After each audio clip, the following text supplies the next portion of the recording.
Alright, so in today's video, I'll be sharing a few tips that you can do so that you can save more energy when cycling in a group.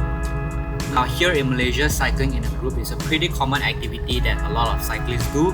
Not many cyclists here in Malaysia do choose to ride solo. So knowing how to save more energy when cycling in a group is an essential skill that all of us must have.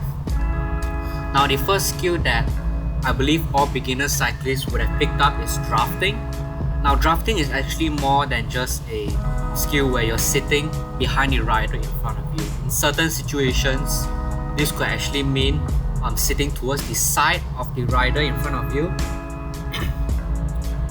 So the first skill that I believe a lot of cyclists can start practicing is riding in an echelon. Now echelons happen when a group of cyclists or a peloton enter a section of road where there's a lot of strong crosswinds. So in these situations, you're actually going to save more energy by sitting towards the side and back of the rider in front of you. Now here in Malaysia, crosswinds are not very common. That's why not a lot of cyclists here in Malaysia practice riding in an echelon. But I believe that even though it is not very common, we should still practice this riding in an echelon format, so that if we do happen to come across sections of road where the crosswinds are very strong, we can actually ride in an echelon to save more energy.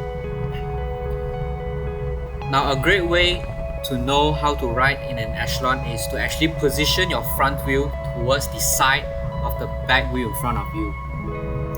Now obviously riding in this position, you are overlapping wheels, so it is especially important to pay 101% of focus onto your front wheel and maintaining control over the bike, because you never know what the person in front of you might actually do. He could go left or right and actually knock into your wheel and cause a crash. If done correctly, this can actually save a lot of energy, and it can actually make the difference between you getting dropped and you staying with the group. So I believe this is a skill that we as a cyclist should practice from time to time, and it will greatly improve our bike handling skill as well. So the second skill that I believe all cyclists should actually learn is knowing how to position yourself well while in a group. Now in a small group like this shown in the footage where there are less than 10 riders, most of the time you are going to save the most energy when you are in the middle or the back of the group, provided there's not a lot of surging or attacking going on at the front. However, this situation really changes when you're riding in a big peloton. So in a race, in an event where there's a large bunch of riders, usually more than 50, close to 100, something like that.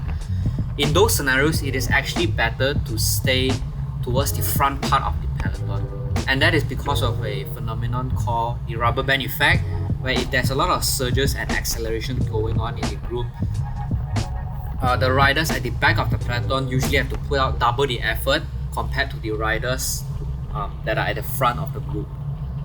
So a good way to judge how far forward you should be is actually to let 10 or 20 riders through and stay within that bubble of top 20 riders. That way you actually get the drafting benefits of being in a peloton, at the same time not being heavily affected by this rubber band effect. Now of course, with that said, you should never be at the front of the peloton where you are exposed to the winds, because at that point you are not saving any energy at all, you're just taking up all the wind. So remember to stay towards the front but not directly at the front. So that's it for today's quick video. I just want to share two tips that I see a lot of Malaysian cyclists could potentially improve on. And remember to share this video with a friend who you think might get value out of this video. And also leave your suggestions and opinions down in the comments below.